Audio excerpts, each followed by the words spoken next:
देश में अभी तक हुए हैं। अगर हम 18 से 25 और 26 से 44 इस एज ग्रुप को एक साथ देखें, क्योंकि ये वो यंग एज ग्रुप है जो मोबाइल है, जो काम के सिलसिले में घरों से बाहर निकलता है प्रतिदिन, तो 52% मामले 18 से 44 वर्ष के लोगों में हुए। लेकिन मृत्यु की स्थिति इससे कुछ भिन्न है। अब हम आपको वो विश्लेषण दिखाना चाहेंगे। अगर हम लिंग के आधार पर, जेंडर के आधार पर मोर्टेलिटी एनालिसिस के आंकड़ों को देखें तो पुरुषों में 70 कुल मृत्यु जो कोविड से हुई उसकी 70% पुरुषों में और 30% महिलाओं में। यहाँ जो 17 वर्ष से कम के लोग हैं उनमें 1%, 18 से 25 वर्ष में 1%, 26 से 44 में 10%, 45 से 60 में 33% और 60 से अधिक में 55%।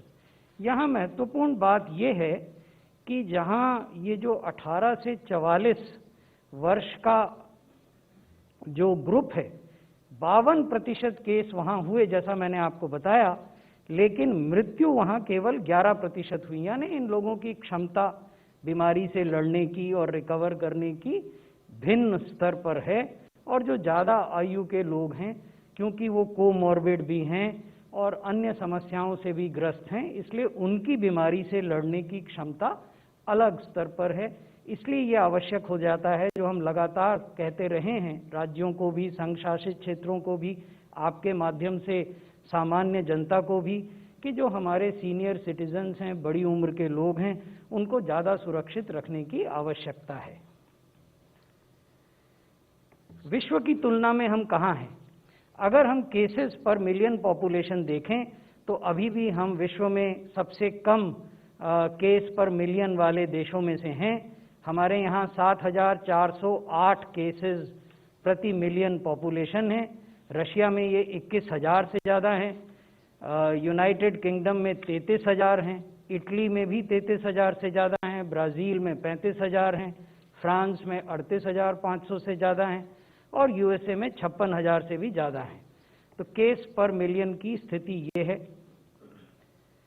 अब डेथ पर मिलियन अगर आप देखें तो भारत में ये 107 डेथ प्रति मिलियन हैं, रशिया में 378, ब्राज़ील में 897, फ्रांस में 955, यूएसए में 994, यूके में 1042 और इटली में 1100 से अधिक। अगर एक्टिव केसेस को देखें, यानी वो केस जो या तो अस्पतालों में हैं या अपने घरों में आइसोलेशन में हैं लेकिन मेडिकल केयर या मेडिकल मॉनिटरिंग के अधीन हैं, उनको हम एक्टिव केस मानते हैं। तो भारत में एक्टिव केसेस प्रति मिलियन हैं 194, तुर्की में ये 1241 हैं, ब्राज़ील में 3,400 हैं, रशिया में 3,700, जर्मनी में 4,500, इटली में 9,500 और यूएसए में 23,300 से अधिक। पिछले 7 दिन में विश्व में क्या हुआ और भारत में क्या हुआ? भारत में जो नए केसेस प्रति मिलियन पिछले 7 दिनों में देखें, in the last 1 week, India has 110 cases, new cases per million population. हमारे इम्यून सिस्टम को एक बड़े वाइड रेंज प्रोटेक्टिव एंटीबॉडीज तैयार करते हैं। तो इन चेंजेस से वो पूरा रेपर्टवार जो है प्रोटेक्टिव एंटीबॉडीज का, वो काफ़ी है इनके खिलाफ काम करने के लिए। So the changes in the variants are not sufficient to make the vaccine ineffective. So this is the positive reassurance. Now, if you look at the surface of the SARS coronavirus, ये spike protein जो लाल में है उसमें देखें, उसमें इन variants UK और south Africa में बदलाव आए हैं। कैसे आए हैं? जैसे वायरस फैलती है दुनिया में, शुरू हुई वुहान हुबई प्रोविंस चाइना से, सारी दुनिया में फैली, उससे वायरस में चेंजेस आते रहते हैं। ज़्यादातर चेंजेस वायरस को फर्क नहीं पड़ती, ना हमारे इन्फेक्शन पे फर्क नहीं पड़ती। कभी कभी ऐसा होता है कि वायरस में चेंजेस ऐसे आते हैं जिससे उसका इंटेंसिटी ऑफ ट्रांसमिशन या और प्रॉपर्टीज में बदलाव आ सके। इन यूके और साउथ अफ्रीका के पॉपुलेशन में इन मामलों में कंसर्न आए हैं। किस तरह के कंसर्न है? Next slide. अभी वो फिगर में अगर देखें राइट हैंड साइड पे नीचे, वो सार्स कोरोना वायरस का जेनेटिक सीक्वेंस है नीचे, और जो राइट हैंड साइड उसी में वो बबल्स जो दिखाई दे रहे हैं, वहाँ स्पाइक प्रोटीन में उसके जीन में क्या बदलाव आए हैं वो दिखाई दे रहा है।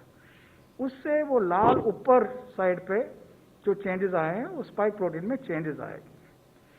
अभी स्पाइक प्रोटीन में करीब 17 चेंजेस हैं, उसमें से 8 काफी इंपॉर्टेंट हैं। वो 8 जो चेंजेस है वो स्पाइक प्रोटीन्स को चेंज कर देती है। एक चेंज ऐसा है जो जब वायरस हमारे सेल्स के अंदर आती है, एक रिसेप्टर से अटैच करके अंदर जाती है। इस अटैचमेंट की एफिनिटी, वो जो लगान जो है वो ज्यादा कर देती है, इसीलिए ट्रांसमिशन ज्यादा हो सकती है।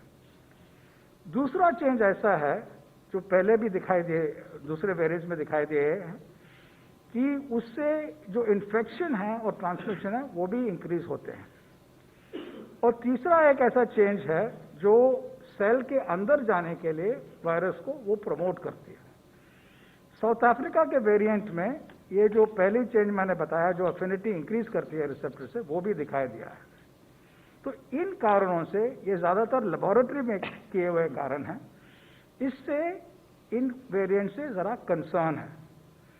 लेकिन सवाल ये उठती है, अगर लेबोरेटरी में कंसर्न है, इसका मतलब ये नहीं है कि फील्ड में जब देखते हैं उससे कंसर्न हो। उसके लिए फील्ड से डेटा आनी, चेक करनी पड़ती है।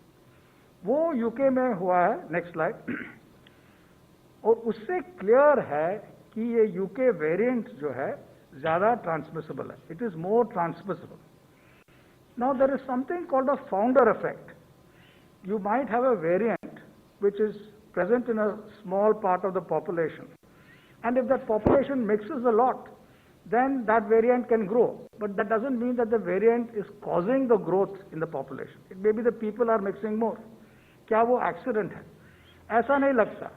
It is unlikely to be a mere founder effect. It is likely to be caused by the virus because of the reasons I gave you earlier, and because of the nature of the dominance which has taken place. It has spread all over the area where it first started from. ये graph अगर देखें तब सितंबर अक्टूबर के cases के samples जो check किए हैं वो बहुत कम है, वो येलो पार्ट, और अभी दिसंबर में देखें वो करीब 80% हो गए हैं of the total number. So this is spreading very rapidly and it is taking over the frequency of all other variants, it's dominating that.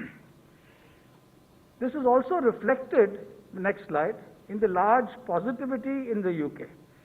So the positivity rate of this, positivity has gone up in the UK substantially, but the fraction of the positivity which is due to this variant has also gone up substantially. So these two are very important points of concern and watching. And this is very important globally because this increases transmission. There is no evidence so far that it increases any severity of the disease. But because it increases transmission, it will increase the number of people who are affected and therefore the number of severe disease people. Therefore, we must remember that we must take extraordinary precautions to prevent these kinds of variants from dominating our population. Now, in that there are two components. What we should do as scientists, as government, as researchers, and then what we all should do as citizens. पहले ये देखते हैं हम scientist क्या कर रहे हैं। जैसे हेल्थ सेक्रेटरी साहब ने बताया, एक Indian SARS corona virus 2 genomics consortium INSACOG शुरू किए गए हैं।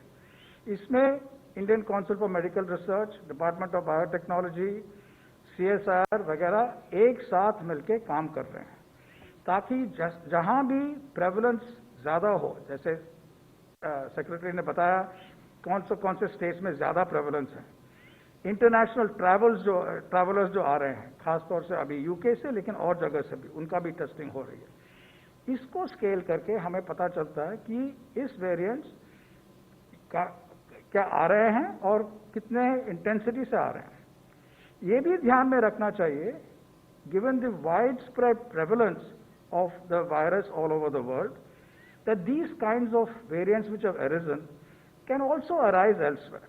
So we are also not only sequencing our population who have been tested positive by choosing representative samples, but we will also test them, these samples in the laboratory, to see whether infectivity is increased and do field studies to see whether transmission of any specific variants are increased. So this will protect us substantially, and this is very important from the scientific perspective of what we're doing. So testing and sequencing of samples across the country from international travelers and from those who are being hospitalized. Now, as the Health Secretary said, there is an enormous decline in positivity, decline in death rates, decline in hospitalizations in the country. This is also the festive season. This is also the end of a long year